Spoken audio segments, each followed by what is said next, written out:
Sí, evidentemente sí se puede. La prevención en algunas enfermedades dentro de ellas el accidente cerebrovascular es fundamental. Digamos que una de las piezas claves es la prevención. En medicina tenemos 4 puntos cardinales, 4 puntos de acción. Una es la prevención, el otro es el diagnóstico, el tercero es el tratamiento y por último la rehabilitación. Para mí los más importantes siempre siguen siendo la prevención y la rehabilitación, más allá del diagnóstico, obviamente del tratamiento adecuado. En el caso del ACV, la prevención es fundamental, porque hay varios factores que pueden desencadenar un ACV o que son factores proclives para que uno pueda tener un ACV. Por ejemplo, el aumento del colesterol. El aumento del colesterol es fundamental porque eso puede crear las placas de obstrucción en las arterias, especialmente en las arterias de mayor calibre y las que van al cerebro, como son, por ejemplo, las arterias carótidas, las arterias vertebrales, por ejemplo, y en algunos casos la arteria oftálmica, que es la que también se puede dañar. Entonces se forman placas de ateroma donde se deposita el colesterol, ese colesterol luego se calcifica y se reduce marcadamente la circulación y esto puede llegar a producir un accidente cerebrovascular. O sea que el colesterol es muy importante. Los trastornos cardíacos también son una fuente para poder realizar, para poder tener una ACV. Por ejemplo, una arritmia cardíaca, especialmente la fibrilación auricular, puede producir una embolia, puede producir una trombosis cerebral.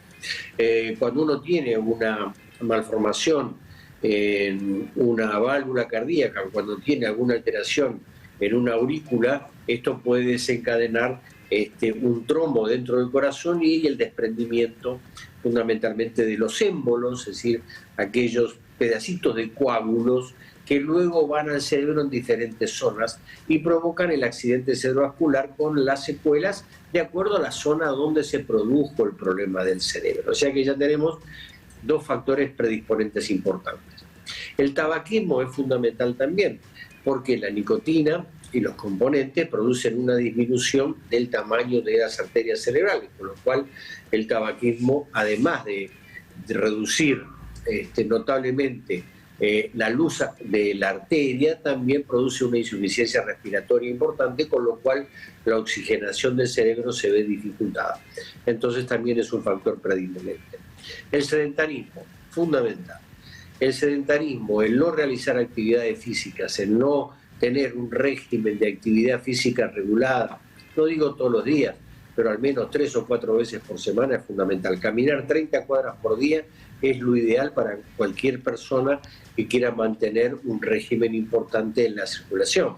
Doctor, ¿y hay algún síntoma que uno pueda atender y que pueda advertirle la posibilidad de un ataque cerebrovascular inminente? Sí, uno, ¿cómo sabe que tiene o que puede tener un accidente cerebrovascular? Primero, hay ciertos síntomas que son fundamentales, como vos bien decís, Cristian. Uno, por ejemplo, es la ceguera inmediata de un ojo, lo que llamamos amaurosis. Cuando se produce una obstrucción, una embolia de la arteria oftálmica, se produce una pérdida de visión, a veces definitiva, a veces transitoria, que impide, que produce una ceguera en uno de los ojos. Esa es una. Segundo, la pérdida de conocimiento, una pérdida de conocimiento brusco, sin un antecedente importante, puede ser una predictora o que tenga una ACV. Tercero, la disminución de fuerza. Cuando uno tiene una disminución de fuerzas en el brazo o en la pierna, también puede ser un índice de ACV.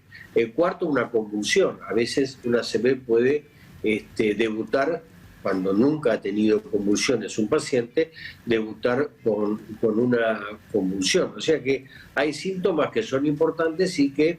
el otro que me olvidaba que es muy importante es el trastorno del lenguaje.